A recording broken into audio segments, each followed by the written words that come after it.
Hey, Chiefs Kingdom. Your Kansas City Chiefs came away with a victory this past weekend over the Jacksonville Jaguars. Let's go ahead and look at some good and some bad takeaways. And where do the Chiefs go next after this?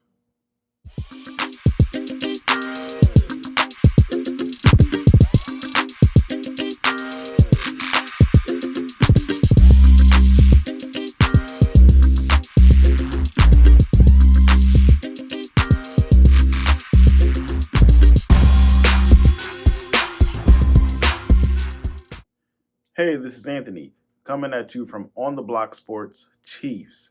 Now, thank you for joining us here. I'm going to go ahead and get into some good and some bad takeaways from the game. But first, I want you to go ahead and follow me on Twitter. My handle is Anthony D. Hatton 2. That's Anthony D. Hatton 2. Go ahead and look at that right there. Uh, Thank you for joining us again today. Now, some good and some bad takeaways. First, I want to go ahead and give a round of applause, a quick hit point to MVS. You got your first touchdown as the Chiefs. Congratulations, my man. And the Kansas City Chiefs now have won 24 straight. Let me say that again. The Chiefs have won 24 straight in November and December. And that is a ridiculous thing that means there's a lot of consistency in those months, year after year after year. The Chiefs, with this victory, have gone to 7-2, which is first in the AFC because the Buffalo Bills took that L right afterwards. They're only one game behind for the league as far as the best record in the NFL because the Eagles lost Monday Night Football to the Commanders, which is ridiculous, but I will take it. Thank you, Washington, for your win. Offensively, some good things that happened is Patrick Mahomes playing the best football of his career. I will beg to say yes because he just looks better. He's in command. He no longer has Tyreek Hill. In this game, you could see it was tested. He lost Juju. He had no Cole. He just added a new weapon, a new wide receiver who is getting the bulk of plays earlier than expected. Let's go ahead and say this. He lit up the Jaguars from the pocket. He only moved whenever he needed to as far as taking off for runs. Overall stats, 26 for 35, 331 yards, 4 touchdowns. Now, there was one error. He threw a bad interception. That was inexcusable. I could kind of see what he was doing, but it was just no reason to make that throw. That was his only mistake. He carried the ball 7 times for 39 yards. Once again, he only ran whenever needed. It was effective in that sense. Now, Patrick, he did find wide open receivers. He made good decisions. The Jaguars were slacking for some reason, but he made the good decision to throw it to the open man, and it was accurate every single time. So that is something that you can always take. Patrick Mahomes can sometimes get a little erratic. He's been on a roll lately, though.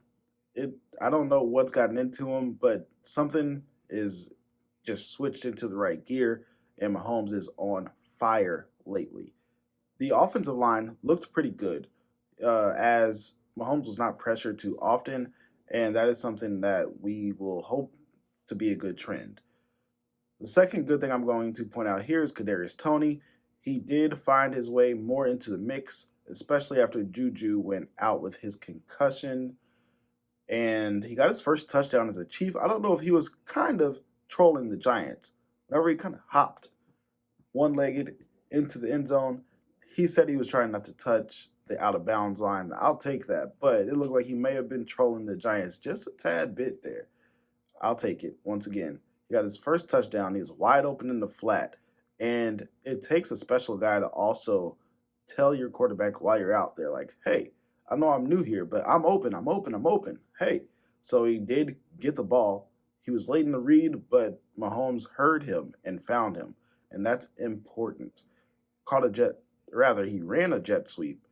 Looked like it was a resemblance, I don't want to say it, of Tyreek Hill, Mecole Hardman.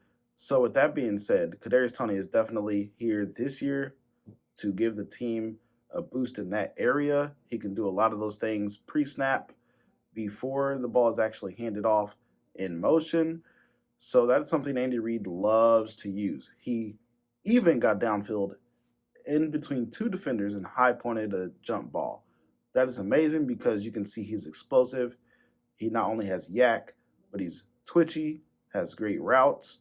The three words that I would love to use is explosive, yak, and energy. You can tell his energy is there. He has balance and control and the extra things that don't show up on the stat sheet. I think you may have gotten a little bit of a bad rap just off of your personality, or maybe you just needed time to mature. Either way, Brett Veach, you look to have hit this trade right on the money. You're fitting in Kadarius Toney to the team and also standing out. Isaiah Pacheco is going to be the third good thing I will note here. He was 16 for 82, 5.1 average on yards per carry.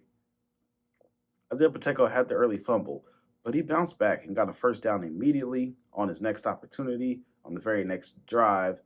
He is bursting through the holes. The offensive line was creating gaps and he was hitting them. That's something that the Chiefs were lacking in the past. So, with that being said, he looks very comfortable and may be the RB1 going forward. The bad things from the offense: Juju's concussion, which I mentioned beforehand. It was an ugly hit. I hope he has a quick recovery. The other Chiefs injuries will be also noted as a bad thing for the Chiefs. Andrew Wiley, although he had a good replacement play from, I'm gonna butcher this, Prince Tega Wanago. I'm sorry if I got that wrong. I'm sorry, Prince. However, you filled in great. You looked athletic. And I know it was a very small sample size. However, if Andrew Wiley needs to be out, or if Lucas Niang is not quite there yet, you did a good job, sir. The other injury, McCole in his abdomen. He may be needed, especially with Juju out, more than he has the rest of the season. However, Kadarius Toney being there does provide a little bit of assurance. Chris Lamons, his concussion was not good.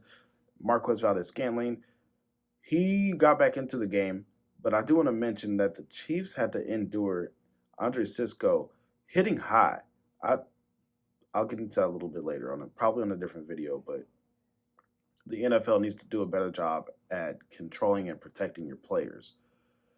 The third thing from the offense that is bad, only because it's bad for the player, Clyde Edwards-Helaire.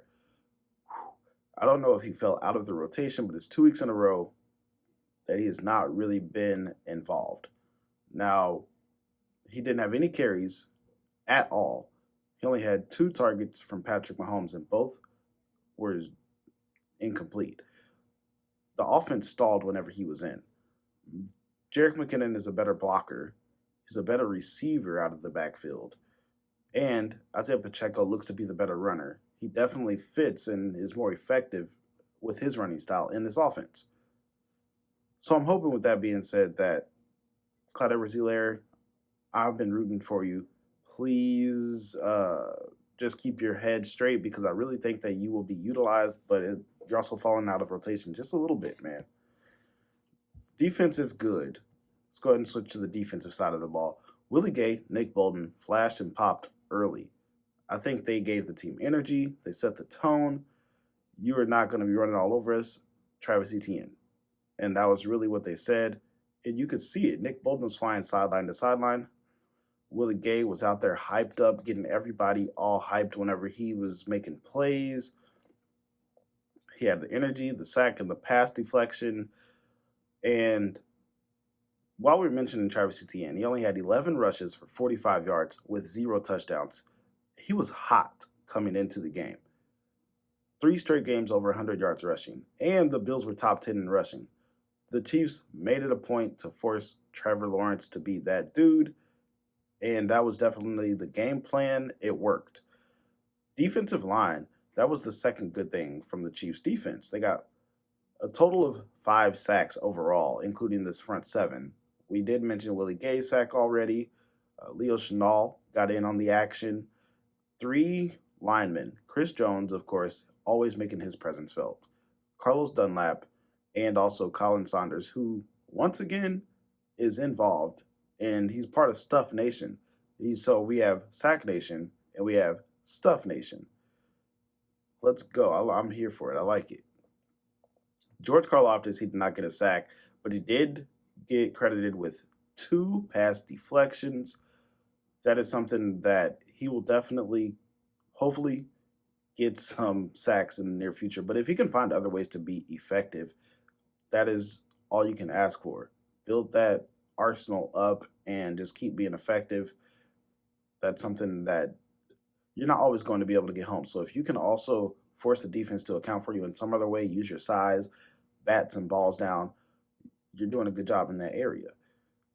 The defensive line did a good job to make Trevor Lawrence move, and they also, for the most part, stuffed some of the run lanes. As I mentioned before, uh, Travis Etienne did not actually go off, and that was something that their offense had been built around, especially over the last few weeks. The third thing here I want to mention is Trent McDuffie.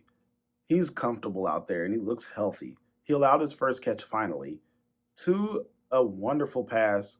It was a tremendous pass from Trevor Lawrence and an even better catch from Marvin Jones down that left sideline. But Trent McDuffie had two pass deflections. He can definitely feel for the ball and get his hand in there. 7 tackles and also a tackle for a loss included in one of those.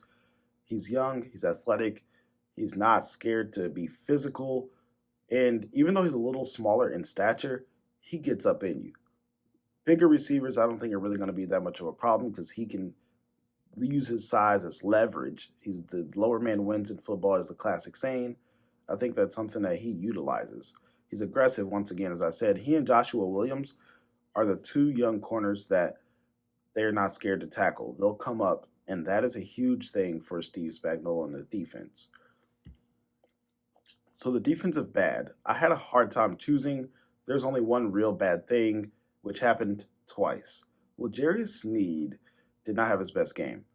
What he saw was Christian Kirk, who is athletic, young, has great movement, was able to get the best of him on 2 different touchdowns. The one right before halftime and also in the second half, he had the great over-the-shoulder adjustment catch for the touchdown. Not much you can say about that. I don't expect Ladarius Sneed to look like that again. It may have been his worst showing of the year. So far, he's been stellar. Other than that, he did a great job blitzing. Once again, he's always in the right spot for the most part. Now, the second thing I want to say for the defense, you got to get ready. Next week, I don't want to look forward too much, but Mike Williams and Keenan Allen supposedly are going to be practicing, is what Brandon Staley stated. That is only a problem because Mike Williams, he just for some reason is the best wide receiver in the game against the Kansas City Chiefs. Keenan Allen, he's great. I don't know if he's going to be 100% healthy as he probably should be by now. He's had a lot of time, some setbacks, but the young corners were young, even younger last time they played Mike Williams. Jalen Watson, Joshua Williams both have size. McDuffie, I think he may have a huge size mismatch, but he's going to also, like I said earlier, get up in him. With that being said, let's go to special teams. I don't want to exempt special teams at all. There was the good. Kadarius Toney looks to be the full-time punt returner. He looks natural. And Mecole, although he was out of the game, I don't know, he may be sprinkled in there as well. But Sky Moore, most notably, was not back there at all that I saw. But it's a good thing because Kadarius Toney, he looks natural. He has hands. He has a good feel for it. And he had one risky ball that he picked up. I don't know if he really should have done it at that moment. But if you have good hands and you can stop the ball from being pinned down by your goal line, I guess I could see what he was doing there. The special teams bad. Of course, you had the Bucker miss on the extra point. You had the Fortson fumble. Those are 2 personal things that I hope will get cleared up. But the thing that really stood out to me was that onside kick to start the game. The Jaguars and Doug Peterson are known to do just whatever they can to get an edge. They'll do the classic saying here, expect the unexpected. Doug Peterson is somebody that you have to go into every game with that type of mindset. And the Chiefs lost a possession to start the game. It didn't end up hurting them, but against another team who's not 3-6, it might hurt you. The key takeaways from the game. First, Patrick Mahomes, once again, he's playing amazing. He adjusted really well to not having his top receivers. At least he had Travis Kelsey, of course. They were on the same wavelength as they always are, but he adjusted in game to having no Juju Smith Schuster. MVS also was out for a short stint, so you got to see Sky Moore in there, Justin Watson, and Kadarius Toney. Also, you saw Jerick McKinnon being utilized heavily in the pass game. How does this look going forward? That is something to watch. The second thing, the offensive line was the unsung hero. And the third thing I do want to mention here is the Clyde Edwards-Helaire usage. What does that look like for Kansas City going forward? I like having Pacheco, but I also think Clyde Edwards-Helaire may have not been used to his fullest capabilities thus far in his career. Let's see what that looks like. Sunday Night Football next week. You got to watch it. The Kansas City Chiefs travel. They're going to go to LA to play the Chargers, who are 5-4. That is going to be a game because the Chargers need to win. It is a game where the Chiefs, they are going to want to win because they want to uphold having number one seeding in the AFC. And the Chargers, they also want to make up some ground. And they're playing for their playoff hopes right now also in a way. So this is going to be a game with all the fireworks, all the sparks, and everything. Let's go ahead and see how the rest of this week shapes up. Thank you for joining. Once again, this is Anthony from On the Block Sports. Like, comment, and subscribe.